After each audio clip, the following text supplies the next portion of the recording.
ذلك فقد رأت وزارة المستعمرات البريطانية أن يقوم رجلها مستر هامفر بتنفيذ مخططها بخلق مذهب إسلامي ودولة في منطقة من شرقي صحراء نجد عن طريق الاستعانة بالأسر اليهودية التي زرعت في منطقة الجزيرة العربية.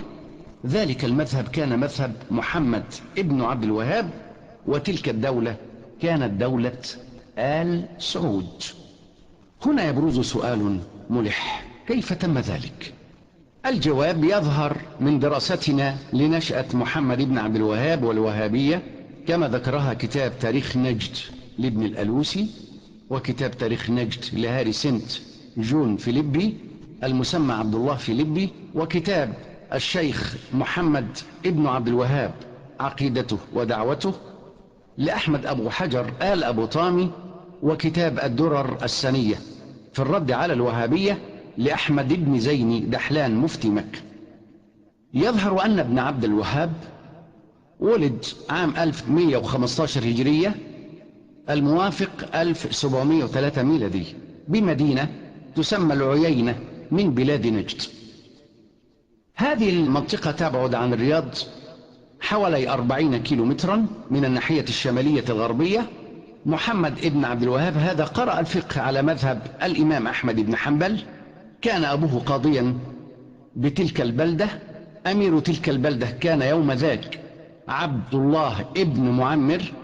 سافر ابن عبد الوهاب إلى مكة ثم سافر إلى المدينة، وأظهر الإنكار على زيارة النبي صلى الله عليه وسلم والتوسل به وبالصالحين من أمته، ثم رحل بعد ذلك إلى نجد، ثم أتى البصرة من بعد الشام. فلما ورد البصرة وأظهر آراءه لأهلها أنكروا عليه وردوه، وبعد مدة جاء إلى بلدة حريملة من نجد. كان أبوه في تلك البلدة فأنكر عليه أبوه وزجره ونهاه، والله تعالى أعلم، قد يكون ذلك كعادة اليهود في تقسيم الأدوار. مات أبوه سنة 1143 هجرية الموافق 1731 ميلادية. أظهر ابن عبد الوهاب عقائده والإنكار على المسلمين، فضج أهل حريملة منه وهموا بقتله. لما حدث ذلك الأمر خرج ابن عبد الوهاب قاصدا العيينة مسقط رأسه ودار نشأته، وأميرها يوم ذاك اسم عثمان ابن أحمد ابن معمر. تعاهد هو وأميرها أن يشد أزر كل منهما الآخر، فترك ابن معمر لابن عبد الوهاب الحرية في إظهار فكره والعمل على نشره، لقاء أن يقوم ابن عبد الوهاب بشتى الوسائل لسيطرة ابن معمر على نجد بكامله. وكانت يوم ذاك موزعة إلى 7 إمارات، منها إمارة العيينة. ولكي تقوم الروابط زوج ابن معمر أخته واسمها جوهرة من ابن عبد الوهاب، فقال له الأخير اللي هو ابن عبد الوهاب: إني آمل أن يهبك الله نجد وعربانها. وهكذا يؤمن ابن عبد الوهاب بأن الله يهب الأحرار وما يملكون لمن يناصره في دعوته، ويجعلهم عبيدا له من دون الله، هكذا وهو يدعو أو يدعي أنه يدعو إلى التوحيد الخالص من براثن الشرك. لقد سخر ابن عبد الوهاب الدين لرجل الدنيا، وتطوع لتعزيز حكم دون أن يكون على يقين من عدله أو يأخذ منه موقفا لتحسين الأوضاع الاقتصادية وراحة الناس والعمل للصالح العام، بل على العكس، فقد وعده بملك نجد وعربانها، لا بالاقتراع وحرية تقرير المصير، بل بالحروب والغزو وإشلاء الضحايا. ومع ذلك فهو صاحب دعوة التوحيد ورسالة الإنسانية. ومهما يكن فإن التحالف بين الاثنين لم يطل عمره ولم يتم أمره، وما تمخض هذا التحالف إلا عن زواج ابن عبد الوهاب بجوهرة وهدم قبر زيد ابن الخطاب. وبلغ الخبر صاحب الأحساء والقطيف سليمان ابن محمد ابن عزيز، فأرسل كتابا إلى عثمان فأمره بقتل حليفه ابن عبد الوهاب. فلما ورد الكتاب أرسل عثمان إلى ابن عبد الوهاب وأمره بالخروج من البلدة، وطلب منه أن يختار المكان الذي يريد الذهاب إليه. في في ذات الوقت كانت عيون وزارة المستعمرات البريطانية تراقب عن كثب عن قرب رجلها ابن عبد الوهاب، فالمخطط جاهز ولم يبقى إلا التنفيذ. والصداقة حميمة بين مستر هامفر وابن عبد الوهاب، لذلك قدم هامفر لابن عبد الوهاب خطة من 6 بنود لينفذها. وأرجو ألا تنزعج أخي المسلم الكريم وأنا أذكرها عليك لأنها الحقيقة المرة. البند الأول من هذه البنود يقضي بتكفير المسلمين، إباحة قتلهم وسلب أموالهم وهتك أعراضهم وبيعهم في سوق النخاسة وحلية جعلهم عبيدا ونسائهم جواري. أما البند الثاني فهو هدم الكعبة باسم أنها آثار وثنية إن أمكن، ومنع الناس عن الحج، وإغراء القبائل بسلب الحجاج وقتلهم. أما البند الثالث ففيه السعي لخلع الخليفة والإغراء لمحاربته وتجهيز جيوش لذلك، ومن اللازم أيضا محاربة أشراف الحجاز من آل بيت النبي صلى الله عليه وسلم وآله بكل الوسائل الممكنة والتقليل من نفوذهم. في البند الرابع هدم القباب والأضرحة والأماكن المقدسة عند المسلمين في مكة والمدينة وسائر البلاد التي يمكن ذلك فيها باسم أنها وثنية وشرك، والاستهانة بشخصية النبي محمد صلى الله عليه وسلم وخلفائه ورجال الإسلام بما يتيسر. أما البند الخامس فهو نشر الفوضى والإرهاب في البلاد حسب ما يمكنه ذلك. وفي الختام يأتي البند السادس وهو نشر قرآن فيه التعديل الذي ثبت في الأحاديث من زيادة ونقيصة. هذه هي البنود. أتدرون ماذا كان رد ابن عبد الوهاب على هذه الخطة؟ لقد وعد بتنفيذ كل الخطة السداسية، إلا أنه قال إنه لا يتمكن في الحال الحاضر إلا على الإجهار ببعضها، يعني لا يمكن أن يعلن عن الخطة كلها في آن واحد. وهكذا كان. وقد استبعد ابن عبد الوهاب أن يقدر على هدم الكعبة عند الاستيلاء عليها، كما أنه لم يبح عند الناس بأنها وثنية، وكذلك استبعد قدرته على صياغة قرآن جديد.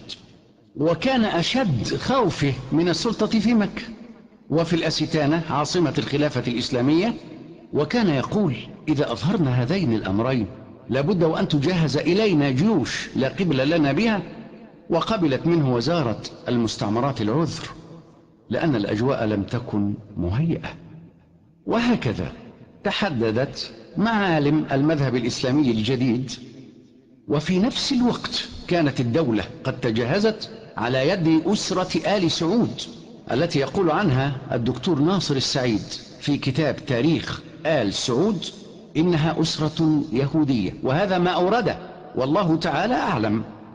وهنا كان لابد من الالتقاء بين المذهب والدولة، بين الفكر الوهابي وبين الدولة السعودية، ليستولوا على قلوب الناس وأجسادهم.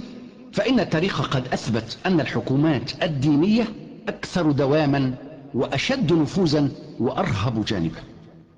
اتخذت الدرعية عاصمة للحكم والدين الجديد، وكانت وزارة المستعمرات البريطانية تزود الحكومة الجديدة سرا بالمال الكافي، كما اشترت الحكومة الجديدة في الظاهر عددا من العبيد من يهود الفلاشة بأثيوبيا كانوا من خيرة ضباط الوزارة الذين دربوا على اللغة العربية والحروب الصحراوية.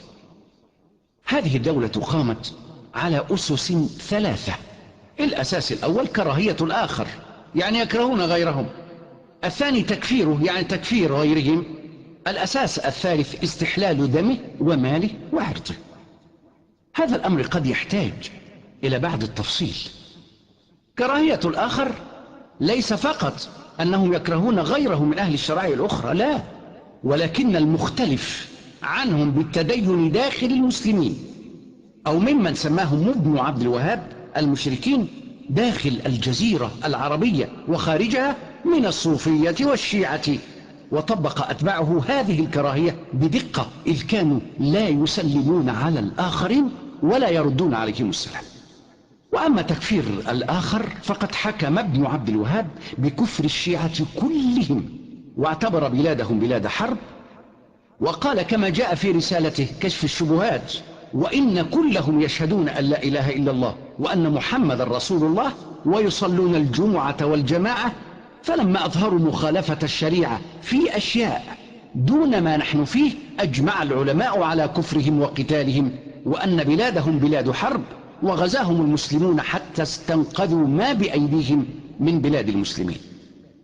وأما بخصوص استحلال دم الآخر وماله وعرضه فيرتبط هذا بالتكفير في فكر ابن عبد الوهاب، وهو يفسر غزوات النبي صلى الله عليه وسلم بأنها كانت للإكراه في الدين وإجبار المشركين على الدخول في الإسلام خلافا لحقائق الإسلام الثابتة.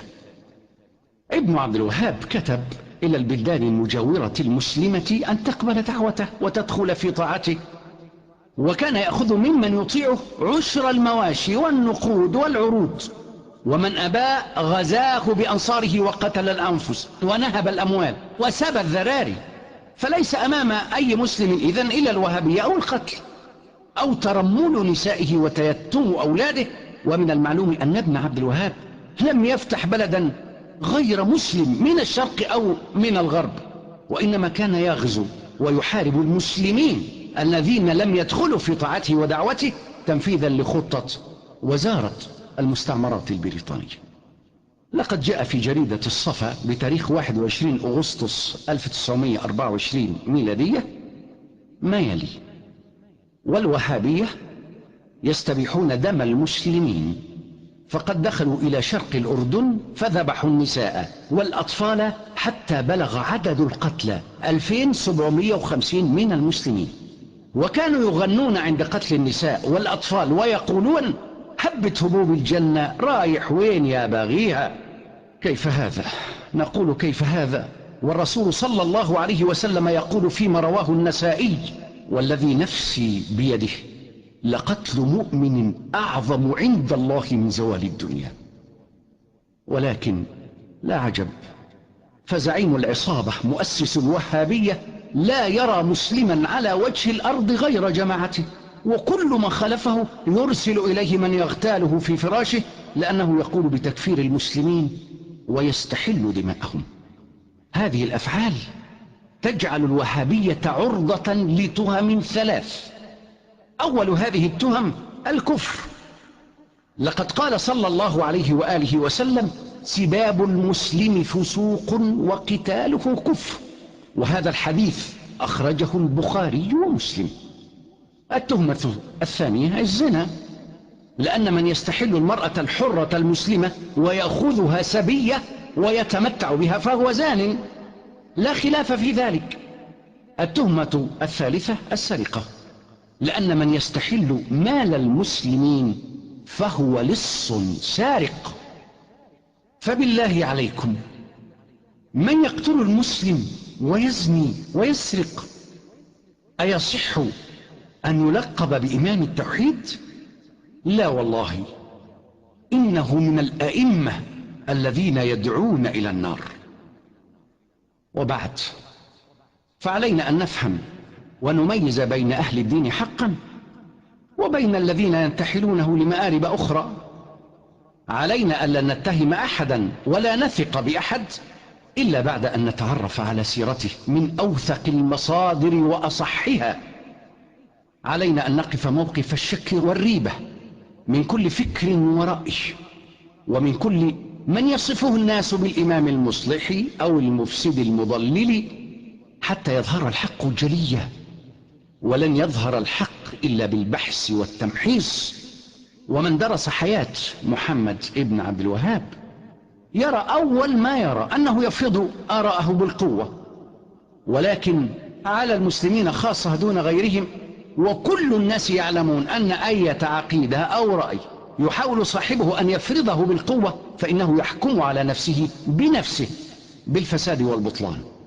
لقد مات ابن عبد الوهاب سنة 1206 هجرية الموافق 1791 ميلادية، وسار أبناؤه على سيرته يناصرون أبناء سعود ويناصرهم أبناء سعود.